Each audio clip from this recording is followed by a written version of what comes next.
नाज़रीन, रेलवे जो सफ़र सॼी दुनिया में हिकिड़ो रोमांस भरियल सफ़र तसवुरु कयो वेंदो आहे ऐं गॾोगॾु दुनिया में सस्तो तरीन जेको सफ़रु आहे उहो रेलवे जो ई आहे। पर पाण जेकॾहिं ॻाल्हि कयूं पाकिस्तान जी, त पाकिस्तान रेलवे जेका आहे उहा हिन वक़्तु तबाहीअ जे किनारे ते आहे। रेलगाॾियूं केतिरियूं ई बंदि थी वियूं आहिनि ऐं पर पाण जेकॾहिं वरी सिंध जी ॻाल्हि कयूं त सिंध में सभई रेलवे स्टेशन्स हिन वक़्तु वीरान आहिनि। उते कंहिं बि रेलगाॾीअ जो स्टॉप न आहे, उते को बि मुसाफ़िर न आहे। उहे रेलवे स्टेशन्स हिन वक़्तु भूत बंगलनि में तब्दील थियल आहिनि। हिन वक़्तु मां सिंध जे तारीख़ी रेलवे स्टेशन जे भरिसां जेको लोको शेड आहे उन ते मौजूदु आहियां। हीउ कोटी जो लोको शेड आहे जेको 1.5 सदीअ खां वधीक पुराणी तारीख़ रखे थो। हिन लोको शेड ते 750 खां वधीक मुलाज़िम हुआ ऐं हिते सॼी सिंध मां बल्कि सॼे मुल्क मां जेके बि रेलगाॾियूं ईंदियूं हुयूं उन्हनि जी ऑयलिंग, उन्हनि जी सफ़ाई ऐं गॾोगॾु उन्हनि जी मरम्मत, उन्हनि जी जेका फ़नी ख़राबी हूंदी उहा बि हिते ठीकु कई वेंदी हुई। पर हीउ लोको शेड गुज़िरियल 2 ॾहाकनि खां वठी ईअं ई वीरानीअ में तब्दील आहे ऐं हाणे हीउ लोको शेड सिर्फ़ु ऐं सिर्फ़ु हिकु त खंडराट जो ॾेख ॾेई रहियो आहे।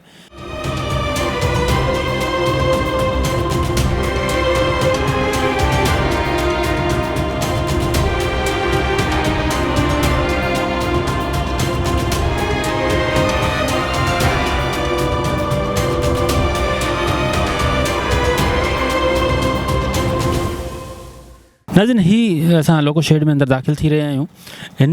ही 4 लाइनूं आहिनि जिते गाॾियुनि जी सर्विस बि थींदी हुई ऐं उते गॾोगॾु उन्हनि जी मरम्मत कई वेंदी हुई ऐं उनखां अलावा पार्किंग बि हिते रेलगाॾियुनि जी थींदी हुई। हिन शेड खे पार्किंग जे ज़रिए बि इस्तेमालु कयो वेंदो हुयो ऐं गॾोगॾु उन जे पासे में ऑफिसिस आहिनि। हिन पासे जेको आहे मुंहिंजे खाॿे हथ ते जेको आहे ऑयलिंग जो सॼो शोबो आहे, उन ते ऑयलिंग थींदी हुई। हिते रेलगाॾीअ जे ड्राइवरनि खे बि जेको आहे उहा तरबियत ॾिनी वेंदी हुई, वॾी तरबियत गाह हुई ऐं गॾोगॾु हिते मशीनरी जेका ईंदी हुई उन जी इंस्टॉलेशन हिते सॼी थींदी हुई। हीउ सिंध जो वॾे में वॾो जेको लोको शेड हुयो ऐं जेको एक्टिव लोको शेड हुओ उहो ई हुयो ऐं हीउ सॼो तव्हां ॾिसी रहिया आहियो त हिन वक़्तु सॼो जेको हुन जो लोहो आहे उहो ज़ंगजी वियो आहे ऐं गॾोगॾु जेको हुन जो पटड़ियूं आहिनि उहे हाणे उहे न आहिनि रहियूं ऐं हीउ सॼो मुकमल तौर ते ख़तमु थी चुको आहे। केतिरनि ई हंधनि ते तव्हां ईअं ॾिसंदा त हिन लोको शेड जो लोहो बि जेको आहे उहो चोरी थी वियो आहे ऐं घणे भाङे हीउ तव्हांखे शाम जे टाइम ते मवालियुनि जो जेको आहे उहो वॾो मिलंदो।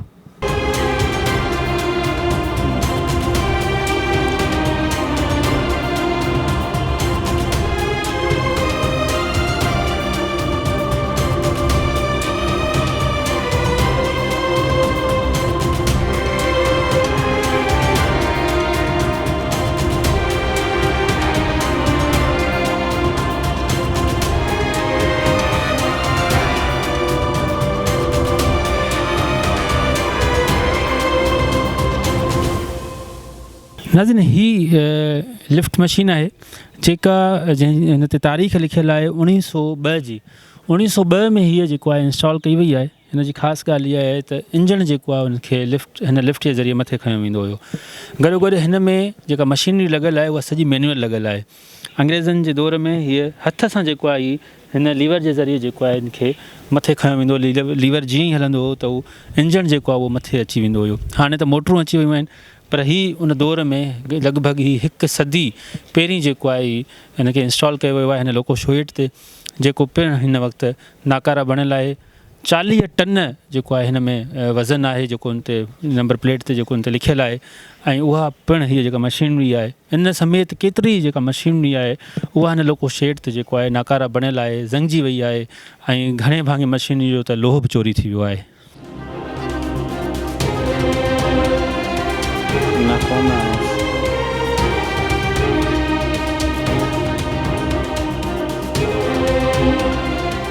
नाज़रीन, मुंहिंजे ॿिन्ही पासे खां ही अंग्रेज़ दौर जूं 2 बिल्डिंगूं आहिनि, तारीख़ी इमारतूं आहिनि जेके पिणु ज़बून हाल आहिनि ऐं हिते जेको तव्हांखे ॾेखारण जो जेको अहम मक़सदु आहे उहो आहे ही सायरन जेको तव्हां हिन बिल्डिंग जे मथां ॾिसी रहिया आहियो। हिते अंग्रेज़ दौर खां वठी इहो सायरन लॻलु आहे जेको अॼु बि ऑपरेटिव आहे। इन सायरन जो मक़सदु इहो आहे त सॼे मुल्क में किथे बि जेको आहे रेलवे जो को बि हादसो थिए थो, रेलगाॾी पटड़ी तां लही वञे थी या ॿियो को बि हादसो थिए थो त ही सायरन वॼायो वेंदो आहे। छाकाणि जो हिन स्टेशन जे भर पासे में जेको आहे रेलवे मुलाज़िमनि जी कॉलोनी आहे जिते सवनि जी तादाद में रेलवे मुलाज़िम रहंदा आहिनि। हीउ सायरन वॼाए उन्हनि खे सॾियो वेंदो आहे। हीअ एमरजेंसी सायरन आहे। जीअं ई इहो सायरन वॼंदो आहे त रेलवे जो हर मुलाज़िम, चाहे उहो ड्राइवर हुजे, चाहे उहो स्वीपर हुजे, चाहे उहो मकैनिक हुजे, चाहे उहो ऑयलिंग वारो हुजे, चाहे उहो पटरी ठाहिण वारो हुजे, उहे सभु जो सभु हिन सायरन वटि अची गॾु थी वेंदा आहिनि ऐं उनखां पोइ उन्हनि खे ॿुधायो वेंदो आहे त हिन वक़्तु हीअ एमरजेंसी आहे ऐं पोइ उन्हनि खे टीमुनि खे ओॾे रवानो कयो वेंदो आहे। इहो रवानो कयो वेंदो हुयो, इहो हुन जो सॼो निज़ाम आहे। पर हाणे उहो सिस्टम नाहे रहियो ऐं हाणे हीउ सायरन जेको आहे ईअं ई ख़ामोश आहे, हिन जो आवाज़ु हाणे ख़ामोश आहे।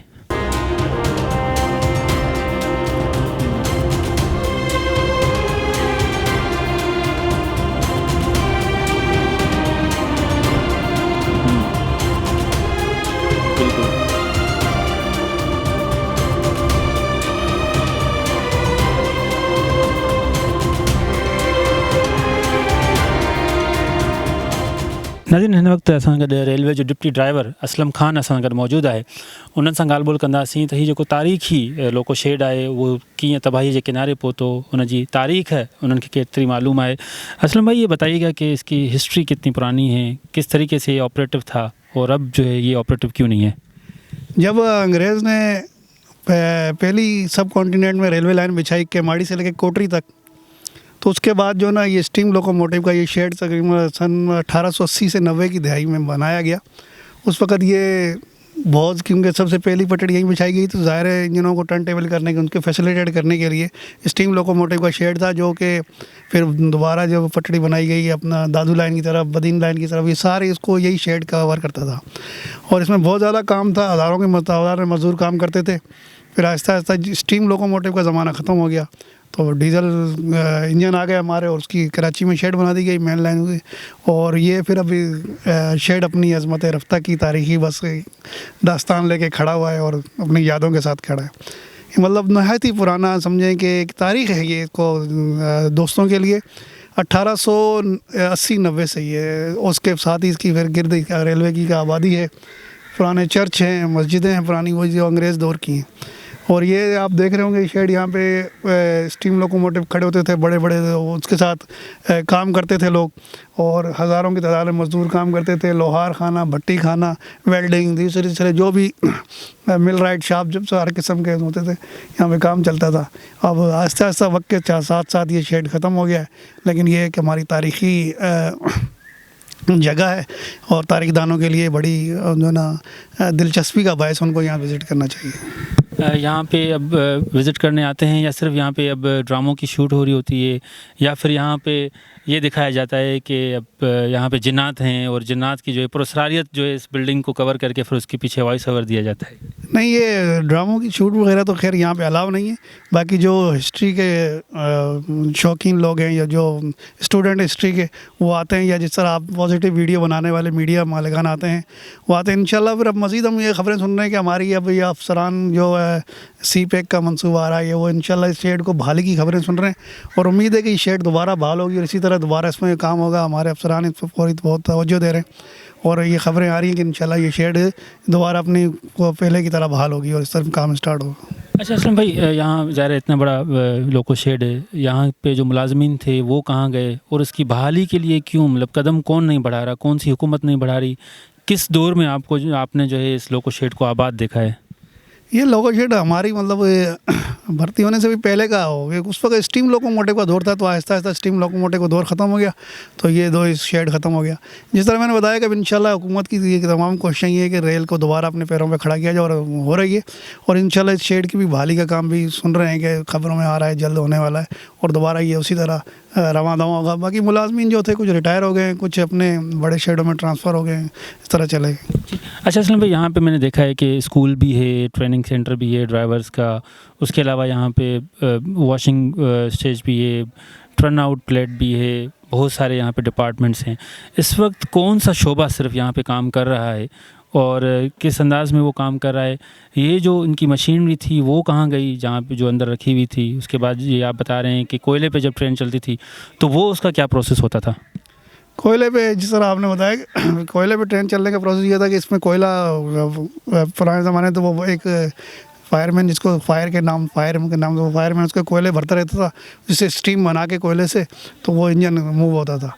उसके बाद जो ना ये फर्नेस ऑयल पे कन्वर्ट हो गए, और आहिस्ता आहिस्ता जब ये ख़त्म हो गया कोयला स्टीम लोकोमोटिव का दौर, तो ये शेड भी आहिस्ता आहिस्ता ख़त्म हो गई। और मज़ीद अभी जो आपने कहा कि कौन से शोबे बंद, शोबे तकरीबन सारे एक्टिव हैं, लेकिन जुज़वी तौर पे काम हो रहा है बिल्कुल बाकायदा। मतलब उस हिसाब से नहीं है कि जिस तरह स्टीम लोकोमोटिव की ये बेस शेड थी, और ये शेड इतनी पुरानी है NWR यानी north west railway, Pakistan railway नहीं, उस वक्त नॉर्थ वेस्टर्न रेलवे होती थी, जब पूरा बर सग़ीर सब कॉन्टिनेंट जो है ना रेलवे में एक ही अंग्रेज़ों के पास था, नॉर्थ वेस्ट रेलवे के दौर की। अभी भी बहुत सी चीज़ों पे NWR लिखा हो, कहीं आपको नज़र आएगा तो देखेंगे, तो उस ज़माने की शेड है ये।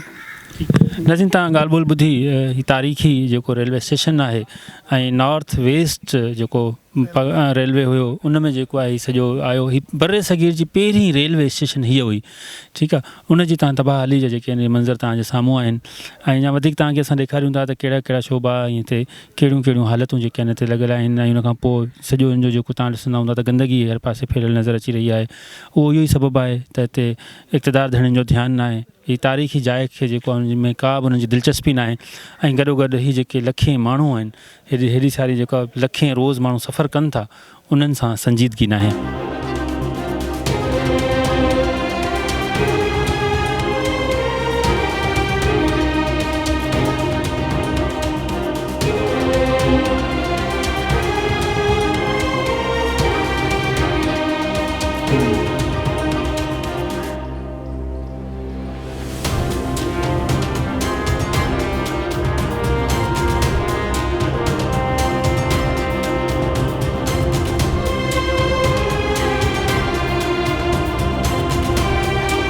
तव्हां ॾिसी रहिया आहियो त ही लोको शेड जो जेको अंदरियों हिसो आहे, हिन में किथे बि तव्हांखे दरी नज़र न ईंदी। ही सभु जेको आहे जेके मवाली आहिनि या जेके क्रिमिनल माण्हू आहिनि, उहे वक़्तनि फ़वक़्तनि जेको आहे हिते कार्रवाइयूं कंदा रहनि था, ऐं पोइ हिन जा दरियूं लोह जूं जेके पुराणियूं 100 टन जेके वज़नी दरियूं हूंदियूं हुयूं, उन सां गॾोगॾु हिन शेड जा जेके लोह जी मशीनरी, उहा सभु हाणे चोरी थी वई आहे।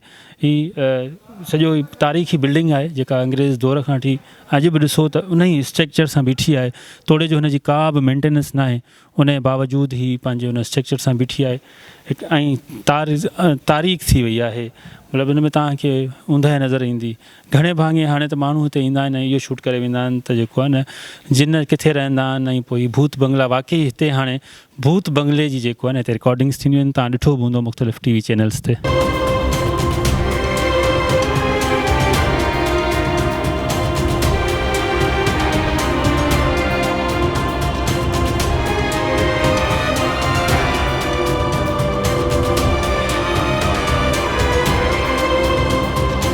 नाज़रीन, ही जेको तव्हां पंप ॾिसी रहिया आहियो, जॾहिं रेल कोयले खां पोइ ऑयल ते कन्वर्ट थी, त ही उहा पंपिंग स्टेशन आहे जिते रेल में कारो ऑयल जेको आहे भरियो वेंदो हुयो। हाणे ही 2 हिते जेको आहे यूनिट आहिनि कारे ऑयल भरण जा, उहे पिणु नाकारा थी विया आहिनि। ऐं हिननि जो जेको मशीनरी लॻल हुई पासे में, उहा पिणु ख़तमु थी वई आहे।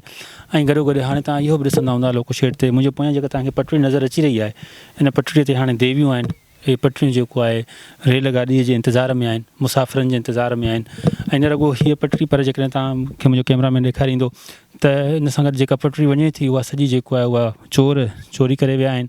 ऐं हिन पासे जेका तव्हां इमारत ॾिसो था, हीअ उन वक़्तु जॾहिं 750 खां वधीक हिते रेलवे जा मुलाज़िम हुआ, उन्हनि जे लाइ हीअ कैंटीन हुई। ऐं उहे मुलाज़िम जेको आहे 3 वक़्तनि ते हिते मानी खाईंदा हुआ, ऐं हर वक़्तु हीअ जेको आहे कैंटीन आबाद हूंदी हुई। ऐं पासे पासे में जेके कॉलोनियूं आहिनि रेलवे मुलाज़िमनि जूं, उतां बि उन्हनि जे घरनि में बि मानी हिन कैंटीन तां वेंदी हुई। उहा जेका पिणु हाणे उनजो सामान बि चोरी थी वियो आहे। गॾोगॾु उन में जेको दरियूं लॻल हुयूं, बेंचूं लॻल हुयूं, उहे बि चोरी थी वियूं आहिनि। ऐं हाणे उहो उनजो लोहो जेके पिलर लॻल आहिनि, उहे बि तव्हांखे नज़र ईंदा, त उहे बि जेको आहे उन्हनि मां बि लोहो निकितल आहे। ऐं उहा पिणु हाणे ज़बूर हाल थी चुकी आहे।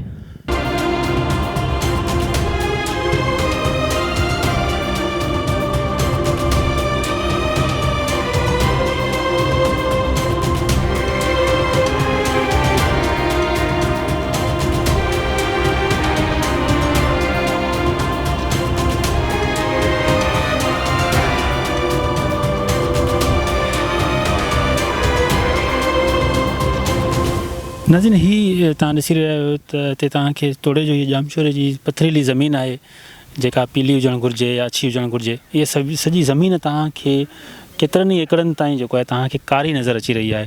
उन जो सबबु इहो आहे त ही लोको शेड कोटरी जो कोयला जेको डंपिंग जेका स्टेशन हुई आहे, हिन जाइ ते जेको आहे उहो कोयलो आंदो वेंदो हुयो।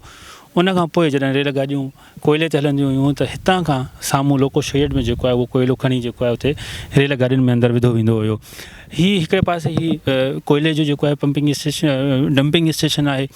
उन खां पोइ जेकॾहिं पाण हिन पटड़ीअ जे पोएं पासे खां ॾिसंदासीं त उते वरी ऑयलिंग जो जेको आहे उहो डंपिंग स्टेशन हो। उते ऑयल हज़ारनि जी लीटरनि में जेको आहे उहो ऑयल जेको आहे उते अची होज़ुनि में रखियो वेंदो हुयो। उन खां पोइ उहो रेलगाॾियुनि में विधो वेंदो हुयो, जेको पिणु जेको आहे न रुगो ही कोयले वारी जेका जाइ हिते कब्ज़ा थी विया आहिनि। हिते मुख़्तलिफ़ माण्हुनि कब्ज़ा करे घर ठाहे छॾिया आहिनि ऐं हुन जेके उते होज़ हुआ जेके बिल्कुलु शेड हुआ, उनजे मथां छितूं हुयूं, माण्हू छितूं पटे छॾियूं, उन्हनि मां लोहो कढी हलिया विया आहिनि ऐं उते पिणु जेको आहे हाणे कब्ज़ा थी विया आहिनि। हीअ तव्हां ॾिसंदा हूंदा मतिलबु तोड़े जो ही लॻभॻि 3-4 ॾहाकनि खां वठी जेको आहे ही निज़ाम ख़तमु थी वियो आहे। रेलगाॾियूं जेको आहे उन ते अची वियूं आहिनि, ऑयल ते अची वियूं आहिनि, डीज़ल ते अची वियूं आहिनि।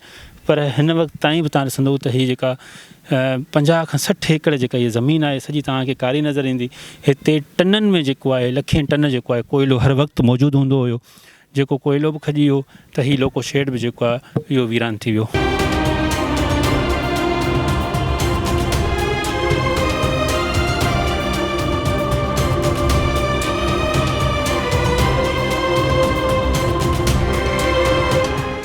नाज़रीन, सभिनी खां वॾो सुवालु इहो हूंदो आहे आम माण्हू जो त हीअ हेॾी सारी रेल जेका 15-20 बोगियुनि सां हूंदी आहे उहा ट्रन किथां थींदी आहे।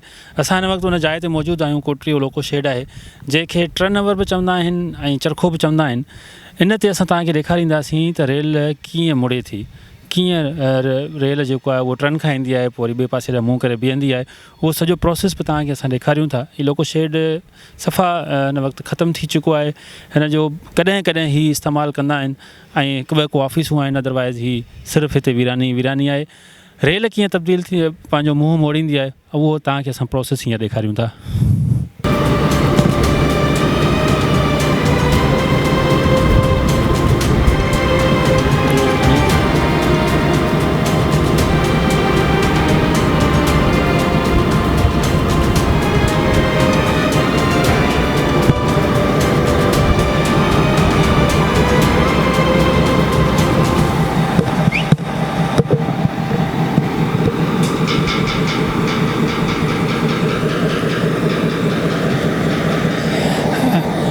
नाज़रीन, ही तव्हां ॾिठो रेल जे इंजण जे मुड़ण जो तरीक़ेकार ऐं कीअं उनखे रेल जो इंजण मोड़ियो वेंदो आहे। सॼी रेल न तब्दील कई वेंदी आहे, सॼी रेल खे न मोड़ियो वेंदो आहे। हिन जाइ ते लोको शेड्स वारी जाइ ते अची रेल जो इंजण आंदो वेंदो आहे। उनखां पोइ हिन चरखे ते हिनखे रेल खे इंजण खे बीहारे पोइ हुनखे सिर्फ़ु हिन 100 टन वज़नी रेल जे इंजण खे सिर्फ़ु 2 माण्हू जेको आहे उनखे रेल जे इंजण खे मोड़ींदा आहिनि। हिते अंग्रेज़नि जी टेक्निक आहे ऐं हिन जदीद दौर में बि अॼु बि उन ई पुराणे जेको आहे तरीक़ेकार से बिना कंहिं मोटर जे जेको आहे कयो वेंदो आहे। रेलवे जो डिप्टी ड्राइवर असां सां गॾु मौजूदु आहे, उन सां ॻाल्हि ॿोल कयूं था त हीउ प्रोसेस कीअं थींदो आहे ऐं कीअं हिन सॼे निज़ाम खे जेको आहे ऑपरेट कयो वेंदो आहे, घणा माण्हू ऑपरेट कंदा आहिनि। जी ये बताइएगा कि किस तरीके से इंजन जो है ये उसके ऊपर चेंज होता है। पुराना टर्न टेबल है, इसको इंजन को टर्न करने के लिए, मतलब इंजन का रुख चेंज करने के लिए इस्तेमाल किया जाता है। तो ये अंग्रेज़ों के ज़माने का बनाया हुआ है, ज़बरदस्त किस्म के बेरिंग लगे हुए, सिर्फ 2 आदमी आसानी से इसको घुमा लेते हैं कि ट्रेन को अगर अप में जा रही है उसको डाउन डायरेक्शन में लगाना इंजन, तो उसका टर्न टेबल करने के लिए इस्तेमाल करते हैं इसको। तो इसमें इतना सारा वज़न है, वो धक्का लगाने से मतलब चेंज बैलेंस खड़ा करके अच्छे इंग्लिश दौर के बेरिंग लगे हुए हैं, बड़ा सा बेरिंग लगा हुआ है तो इजीली मूव हो जाता है। रोज़ कितने यहाँ पे ट्रेन जो इनका टर्न किया जाता है और उसके बाद जो है अगर ये ख़राब हो जाए तो फिर ट्रेन किस तरीके से टर्न होगा? अगर ख़राब हो जाए तो उसका मुतलका अमला आके इसको फ़ौरन कर देता है, क्योंकि बहुत ज़रूरी चीज़ है। तकरीबन 5 से 10 इंजन जो ट्रेन के इंजन डेली आते हैं, इधर होते हैं, टर्न टेबल होते हैं, क्योंकि ये एक छोटी शेड है। बड़ी शेडों में तो तकरीबन 20-20, 30-30, 40-40 होते हैं सर वहाँ, लेकिन अब जदीद लग गए मोटर वाले। ये फ़िलहाल पुराना शेड है, क्योंकि एक ये पुरानी शेड है। जब बर सग़ीर में ट्रेन सब कॉन्टिनेंट में ट्रेन चलाई, केमाड़ी से लेके कोटरी तक पहली ट्रेन चलाई गई, तो उसके बाद सर 1870-80 की दहाई में फिर ये लोको शेड बनाने का ख्याल आया। इतना तारीख़ी शेड है और आपने इसकी कैप्चर किया होगा, बहुत तारीख़ी इसमें और इस वक्त ये यहाँ पे ML2 यानी दादू लाइन और दूसरा बदीन लाइन, मीरपुर खास लाइन को ये शेड यहाँ से लोकोमोटिव निकलते थे, कंट्रोल करता था। एक तारीखी अहमियत का हामिल है, लेकिन अब ये आहिस्ता आहिस्ता मतलब क्योंकि स्टीम इंजन का शेड था, अब डीजल इंजन आ गए जदीद, उसके लिए कराची शेड बना दिया गया। फिर ये स्टीम इंजन का शेड था, पूरे सिंध को कवर करता था। स्टीम मतलब यहाँ पे कोयले जो है, कोयले पे जब ट्रेन चलती थी तो उसमें ये जो है स्टीम लोकोमोटिव का शेड था, कोयले से चलने वाले इंजन थे। किस तरीके से कोयला यहाँ पे कहाँ जलता था और किस तरह? कोयला ये आगे, इसके आगे जो ना कोयला यार्ड था, वहाँ से कोयला करते, फिर आस्ते आस्ते वो इंजन जो ना वो हो गए फर्नेस ऑयल पे हो गए, काले तेल जिसको कहते हैं, उस पर कन्वर्ट हो गए। तो उसकी भी कुछ यहाँ पे पंप वगैरह लगे हुए, वो सामने नज़र आ रहा है, वो पंप लगा, उससे काले तेल से चलते थे, फिर काले तेल से चलने शुरू हो गए। मतलब स्टीम लोकोमोटिव का ये शेड था। ठीक है। अच्छा, ट्रेन जो है फिर ये जो निज़ाम जब ऑपरेट करते हैं आप, इसमें कोई ख़तरा होता है या कोई इसमें किस तरीके से दो बंदे कैसे मतलब इसको हैंडल कर लेते हैं? इसको टर्न टेबल की बात कर रहे हैं, ये मैंने जैसे बताया इजीली मूवे, बहुत सेफ्टी है, बिल्कुल अंग्रेज़ों का बड़ा ज़बरदस्त अच्छा सिस्टम बनाया हुआ है, बेहतरीन बेरिंग है ये, वो दो बंदे आराम से इसको मूव कर लेते हैं। और इसकी प्रॉपर हमारी महकमे की तरफ से मेंटेनेंस होती रहती है, और जो इनका शोबा है जो वो आते हैं उसको ऑयलिंग करना, ये करना, वो करना, मेंटेनेंस करना, प्रॉपर मेंटेनेंस ज़रूरी होती है, हर चीज़ की शेड्यूल के मुताबिक मेंटेनेंस होती रहती है। नाज़रीन, तव्हां हीउ ॾिठो तरीक़ेकार बि ॾिठो ऐं कंहिं तरीक़े सां जेको आहे हिन टर्न टेबल हिनखे चयो वेंदो आहे। हिन टर्न टेबल ते कीअं इंजण खे बीहारे जेको आहे उनजो रुख मोड़ियो वेंदो आहे। जेकॾहिं उनखे अप ट्रैक ते वञिणो आहे, जेकॾहिं मिसाल आहे कराची खां जेको आहे लाहौर ऐं पेशावर ऐं इस्लामाबाद वञिणो आहे त पोइ उन पासे मुंहुं कयो वेंदो आहे। जेकॾहिं उनखे कराची ॾांहुं वञिणो हूंदो आहे त उनजो मुंहुं वरी उन पासे ॾांहुं कयो वेंदो आहे। हीउ सॼो तरीक़ेकार जेको असां तव्हांखे ॾेखारियोसीं त रेल जेको आहे कीअं टर्न खाईंदी आहे।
नाज़रीन, ही तव्हां लोको शेड ॾिठो, जेको तारीख़ी लोको शेड आहे उहो उन दौर खां लोको शेड आहे जॾहिं हिते कोयले ते रेल गाॾियूं हलंदियूं हुयूं ऐं अंग्रेज़नि जे दौर खां 1.5 सदी पुराणो जेको आहे लोको शेड आहे।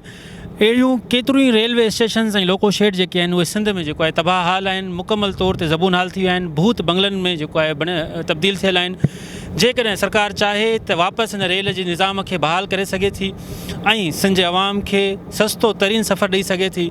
इन सां न रुगो इहे हादसा घटि थींदा, रोडनि ते जेको आहे हादसा घटि थींदा, पर गॾोगॾु इंसानी जानियूं बि बचंदियूं, मुल्क जे नाणे खे बि जेको आहे ताक़त मिलंदी, मुल्क जे नाणे में जेको आहे उहो इज़ाफ़ो थींदो ऐं गॾोगॾु जेको आहे आम माण्हूअ खे हर सस्ती तरीन ऐं जेको आहे आसानदा ऐं कुशादा जेको आहे उहो सफ़र जेको आहे उनखे मिलंदो।